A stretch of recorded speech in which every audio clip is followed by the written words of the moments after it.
Hello बच्चों, welcome on my YouTube channel maths hacker Piyush sir. आज हम अपनी क्लास 11th का फर्स्ट चैप्टर समुच्चय सेट्स पढ़ने वाले हैं।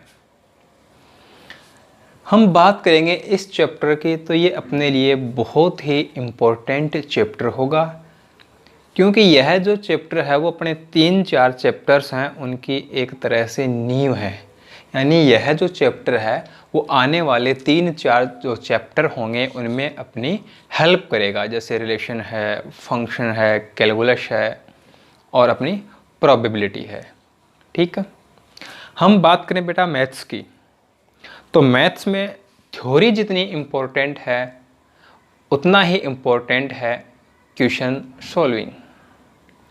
जितनी अपनी अच्छी पकड़ होगी थ्योरी पे, तो उतनी ही अच्छी पकड़ अपनी किस पे होगी, क्वेश्चन सॉल्विंग पे होगी। तो हमें क्या करना है, जो थ्योरी है, जो कंसेप्ट होते हैं, उन पर अपनी पकड़ को मजबूत करना है। ठीक है, तो शुरू करते हैं हम अपना चैप्टर समुच्चय सेट्स। सबसे पहले हम देखेंगे कि ये समुच्चय क्या है। What is a set? इसकी डेफिनेशन क्या है। तो इसकी जो डेफिनेशन है वो है a set is a well defined collection of objects.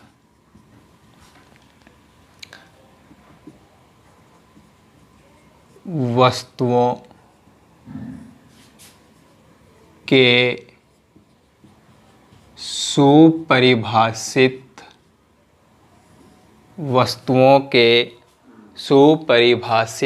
संग्रह को समुच्चय कहते हैं। अब देखो बेटा, इस हम डेफिनेशन को देखते हैं तो बस इसमें एक बात है जो अपने समझ में नहीं आ रही, और वो क्या है, वेल डिफाइंड, सुपरिभाषित। इसका क्या मीनिंग होगा ये हमें इसमें देखना है कि वेल डिफाइंड का क्या मीनिंग है, सुपरिभाषित का क्या अर्थ है। इन दो शब्दों को हमें अच्छे से समझना है बस, फिर ये जो डेफिनेशन होगी वो अपने अच्छे से क्लियर हो जाएगी। तो वेल डिफाइंड सुपरिभाषित का मीनिंग क्या है कि जब हम पर्सन टू पर्सन बात करेंगे, एक व्यक्ति से दूसरे व्यक्ति तक जाएंगे, तो जो अपना कलेक्शन होगा, जो संग्रह होगा, जो ग्रुप होगा, उसमें किसी प्रकार का कोई भी चेंज नहीं होना चाहिए। जैसे हम कुछ एग्जाम्पल्स लेते हैं। भारत की नदियों का समूह, भारत की नदियों का समूह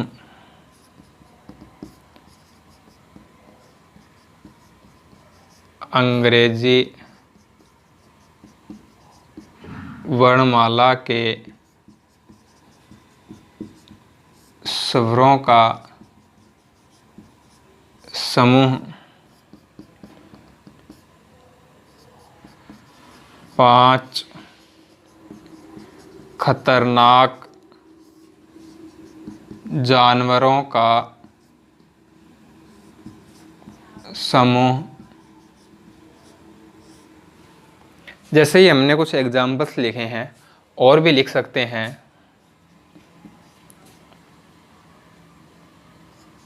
पांच सर्वश्रेष्ठ क्रिकेट खिलाड़ियों का समूह। ठीक है, फर्स्ट है group of reverse of India, Group of vowels in English alphabet. Group of 5 dangerous animal. Group of 5 best cricketer. ठीक है, अब हम रामू, सोनू, श्याम, सोहन, मोहन किसी को भी ले आए और उससे इसके बारे में पूछेंगे तो सीधी सी बात है, उनका जो आंसर रहेगा वो रहेगा गंगा, यमुना, गोदावरी, ब्रह्मपुत्र एटसेट्रा एटसेट्रा। जो भी अपने देश की नदियां हैं उन्हीं का नाम बताएंगे। ठीक है, तो चाहे राम हो, चाहे श्याम हो, चाहे सोहन हो, चाहे मोहन हो, वो चारों व्यक्ति जो रिवर्स के नेम बताएंगे, जो नदियों के नाम बताएंगे, वो सभी के सेम रहेंगे। इसका मतलब ये हुआ कि हम जब पर्सन टू पर्सन गए तो इस ग्रुप में किसी भी प्रकार का चेंज नहीं हुआ। जब इस ग्रुप में किसी भी प्रकार का चेंज नहीं हुआ तो इसका मतलब क्या है कि यह एक सेट है, यह एक समुच्चय है। अंग्रेजी वर्णमाला के स्वरों का समूह, वोवल्स इन इंग्लिश अल्फाबेट। तो इंग्लिश अल्फाबेट में जो वोवल्स हैं, जो स्वर हैं, वो क्या हैं? ए, ई, आई, ओ, यू। सोनू, मोनू, राम, श्याम, सोहन, मोहन किसी से भी पूछेंगे तो वो यही बताएगा कि जो इंग्लिश अल्फाबेट हैं, जो अंग्रेजी वर्णमाला के स्वर हैं, वो हैं ए, ई, आई, ओ, यू। तो जब हम पर्सन टू पर्सन जा रहे हैं तो ये जो ग्रुप है इसमें किसी भी प्रकार का चेंज नहीं होगा। इट मीन्स यह भी क्या है? एक सेट है। नेक्स्ट देखते हैं 5 खतरनाक जानवरों का समूह। अब हम राम को पूछेंगे, ठीक है, और हम श्याम को पूछेंगे। अब राम है वो क्या बता रहा है कि शेर, बिल्ली,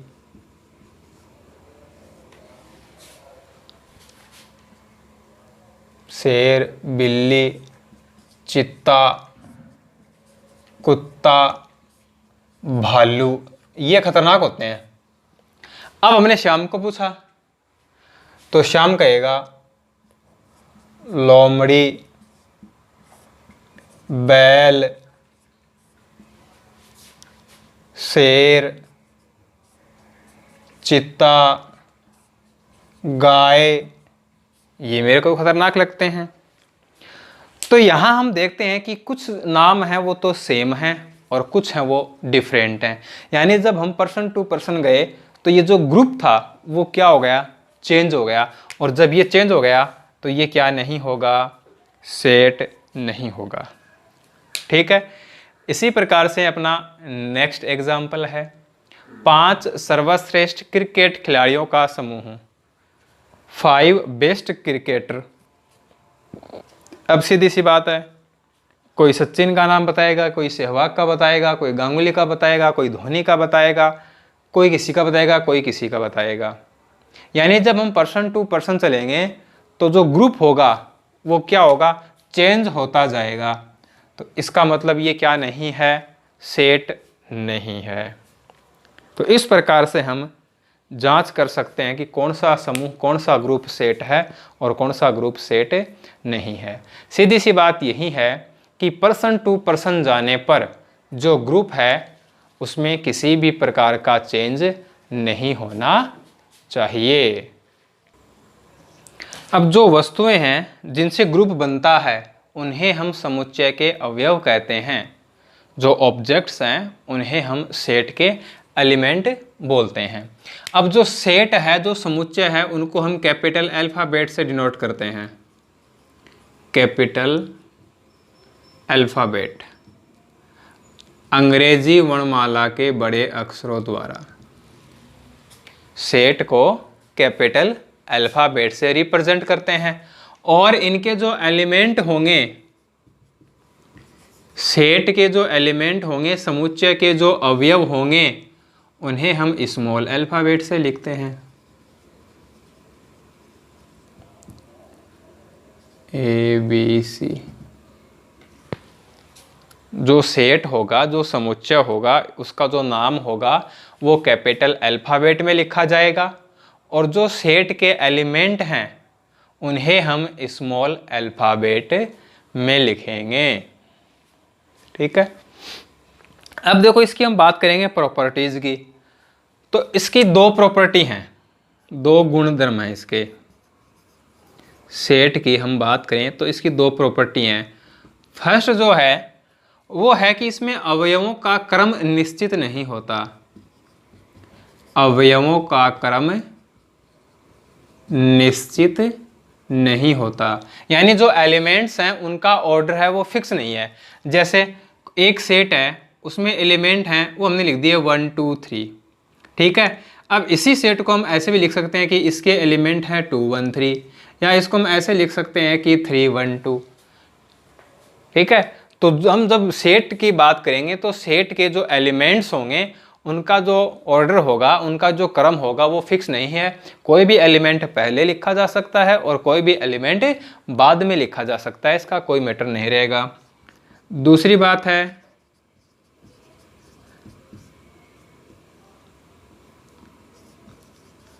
अवयव की पुनरावृत्ति नहीं होगी, नो रिपीटेशन, नो रिपीटेशन, यानी कोई भी एलिमेंट है वो एक ही बार लिखा जाएगा। हो सकता है कि हम जिस ग्रुप की बात कर रहे हैं उसमें एक ऑब्जेक्ट है वो एक से ज़्यादा बार आ रहा हो, लेकिन जब हम उसको सेट की फॉर्म में लिखेंगे, सेट के एलिमेंट के फॉर्म में लिखेंगे तो वह एलिमेंट एक बार ही लिया जाएगा। तो ये दो इसकी प्रॉपर्टी हैं। एक तो है कि इनका जो एलिमेंट हैं इनका कोई क्रम फिक्स नहीं है, इनका कोई ऑर्डर फिक्स नहीं है। और सेकंड जो इसकी प्रॉपर्टी है वो है नो रिपीटेशन, यानी कोई भी एलिमेंट है वो रिपीट नहीं होगा। अब कोई एलिमेंट x लेते हैं कि x है, ये एक एलिमेंट है, तो अपने पास दो पॉसिबिलिटीज हैं, दो संभावनाएं हैं कि x है वो किसी सेट के अंदर हो भी सकता है और x है वो किसी सेट के अंदर न भी हो। तो इसको हम मैथमेटिकली किस प्रकार से डिनोट करेंगे, कैसे लिखेंगे? तो x है वो सेट A में है, x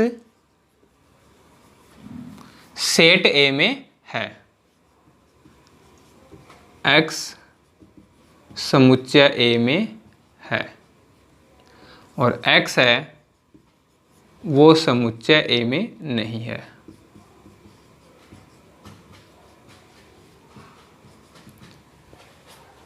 ठीक है, यदि x है वो सेट A के अंदर है तो उसको हम इस प्रकार से लिखेंगे, क्या बोलेंगे इसको? x belongs to A। ये जो सिंबल है, ये जो चिन्ह है, इसको हम क्या पढ़ेंगे? बिलोंग्स टू पढ़ेंगे।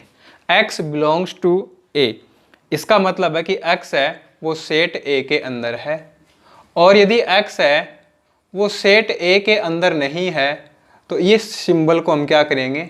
कट कर देंगे इस प्रकार से। ठीक है, इसका क्या मीनिंग हो जाएगा? x does not belongs to A, x set A के अंदर नहीं है। ठीक है, तो कोई भी एलिमेंट x सेट A में है तो हम कहेंगे x बिलोंग्स टू A, और यदि x है वो सेट A के अंदर नहीं है तो उसको हम लिखेंगे x does not belongs to A, x not belongs to A, कि x है वो सेट A के अंदर नहीं है, x does not belongs to A। अब हम बात करते हैं कुछ विशेष समुच्चयों की, सम स्पेशल सेट। ठीक है, कुछ सेट हैं जो फिक्स हैं। Number 1 is n। n है set of natural number, set of natural numbers, प्राकृत संख्याओं का समुच्चय, प्राकृत संख्याओं का समुच्चय। प्राकृत संख्याएं क्या होती हैं? नेचुरल नंबर क्या होते हैं? 1 2 3, है ना, काउंटिंग नंबर्स, जिनसे हम ऑब्जेक्ट्स को काउंट करते हैं, जिनसे हम वस्तुओं को गिनते हैं। प्राकृत संख्याओं का समुच्चय, प्राकृत संख्याओं का समुच्चय। सेकंड है W, यह है set of whole number, set of whole numbers, पूर्ण संख्याओं का समुच्चय।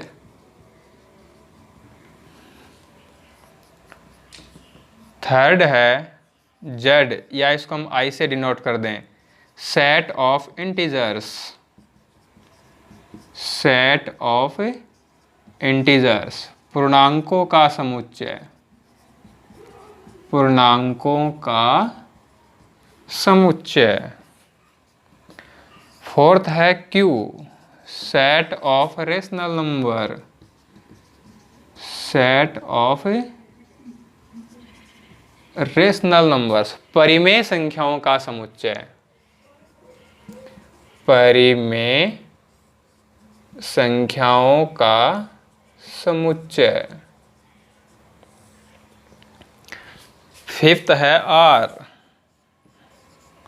आर है set of real numbers. Set of real numbers, वास्तविक संख्याओं का समुच्चय। वास्तविक संख्याओं का समुच्चय। अब ये है, ठीक है। अब इसके बाद देखो हम कैसे लिखते हैं। जैसे हमने इसी को ले लिया, जड को ले लिया, अब जड पे हमने क्या लगा दिया, प्लस लगा दिया, ठीक है। तो इसका मीनिंग क्या हो गया कि ये जो सेट है इसमें सिर्फ क्या होंगे, पॉजिटिव, और जड क्या होता है, इंटीजर। यानी सिर्फ धनात्मक पूर्णांक होंगे। धनात्मक पूर्णांकों का समुच्चय। अब ऐसे ही देखो, जेड माइनस नेगेटिव इंटीजर हो जाएंगे, or plus positive real number, or minus negative real numbers. उन सबको हमें अलग अलग लिखने की आवश्यकता नहीं है, बस उनका जो मीनिंग है वो ध्यान में रखना है कि जेड प्लस का क्या मीनिंग है, जेड माइनस क्या है, आर प्लस क्या है, आर माइनस क्या है। इसके बाद है समुच्चय को प्रदर्शित करने की विधियां, रिप्रेजेंटेशन ऑफ ए सेट। तो सेट को रिप्रेजेंट करने के लिए अपने पास दो मेथड हैं। फर्स्ट है रोस्टर फॉर्म और सेकंड है सेट बिल्डर फॉर्म। अब रोस्टर फॉर्म की बात करें तो रोस्टर फॉर्म में क्या होता है, सेट के जो भी एलिमेंट होते हैं उनको हम कोमा द्वारा सेपरेट करते हैं, और फिर जो अपना मझला कोष्टक होता है, जो करली ब्रैकेट होता है, उसमें उसको हम बंद कर देते हैं। जैसे हम बात करें set of English, set of vowels of in English alphabet. Set of vowels in English alphabet, अंग्रेजी वर्णमाला के स्वरों का समुच्चय। तो कौन कौन से होते हैं, ए, ई, आई, ओ, यू, ये वोवल्स होते हैं। अब क्या करना है, इनको कोमा द्वारा सेपरेट करना है। कोमा द्वारा सेपरेट करने के बाद इसको क्या करना है, करली ब्रैकेट में बंद करना है, ठीक है। तो ये ध्यान रखना है, यदि हमने करली ब्रैकेट नहीं लगाया, अब ये करली ब्रैकेट नहीं लगाया है तो वह सेट नहीं माना जाएगा, ठीक है ना। चाहे मेथड हम कोई सा भी काम में लेंगे, यदि सेट है तो वो करली ब्रैकेट में लिखा जाएगा, ठीक है। सम प्राकृत संख्याओं का समुच्चय, set of even natural number. तो इवन नेचुरल नंबर क्या है, 2 है, 4 है, 6 है, 8 है, 10 है, एज सो ऑन। कोमा द्वारा सेपरेट कर देंगे और करली ब्रैकेट में बंद कर देंगे। तो ये अपनी है रोस्टर फॉर्म। बात करते हैं सेट बिल्डर फॉर्म की। सेट बिल्डर फॉर्म में क्या होता है कि जब अपने पास एलिमेंट्स हैं वो इनफाइनाइट हों, अवयवों की संख्या है वो बहुत ज़्यादा हो, तब अपने ये मेथड काम में आता है, ठीक है। इसमें हम क्या करते हैं, जितने भी एलिमेंट हैं उनको हम किसी एक सिंबल से रिप्रेजेंट करते हैं, या एक वेरिएबल से लिख देते हैं, या कहें कि एक अल्फ़ाबेट से लिख देते हैं, ठीक है। जितने भी एलिमेंट होंगे उनको हम एक सिंबल से रिप्रेजेंट करेंगे। सपोज दैट मैंने एक्स ले लिया, A B C X Y Z कोई भी ले सकते हैं, ठीक है। तो जितने भी एलिमेंट्स होंगे उन सभी को हम क्या कर देंगे, एक अल्फ़ाबेट से लिख देंगे। इसके बाद हम या तो इस प्रकार से ये लाइन खींचेंगे या फिर हम ये चिन्ह लगाएंगे। ठीक है, इसको हम क्या पढ़ेंगे, सच दैट, इस प्रकार है कि। ठीक है, इसके बाद हम उस गुण को लिखते हैं, उस प्रॉपर्टी को लिखते हैं, उस रूल को लिखते हैं जिसे x फॉलो करता है, जिसके अंतर्गत x आया है। ठीक है, जैसे हम इसकी बात कर लेते हैं। ठीक है, हमें क्या करना है, इस सेट को सेट बिल्डर फॉर्म में लिखना है। ठीक है, suppose that this is set A and this is set B. तो सेट ए को हम क्या लिखेंगे, करली ब्रैकेट तो लगेगा ही लगेगा, इसमें तो कोई किंतु परंतु नहीं है। जो भी एलिमेंट है उन सभी को हमने x लिख दिया। अब इन दोनों में से एक सिंबल यूज करना है, चाहे तो हम इस लाइन को खींच दें और चाहे ये कोलन बोलते हैं जिसको हम, लेकिन यहाँ इसको हम कोलन ना बोल के सच दैट पढ़ेंगे। इस प्रकार है कि ठीक है। अब x कौन से रूल को फॉलो करता है, x किस नियम के अंतर्गत आया है, तो x क्या है यहाँ पे, वोवल्स है। x is a vowel in English alphabet.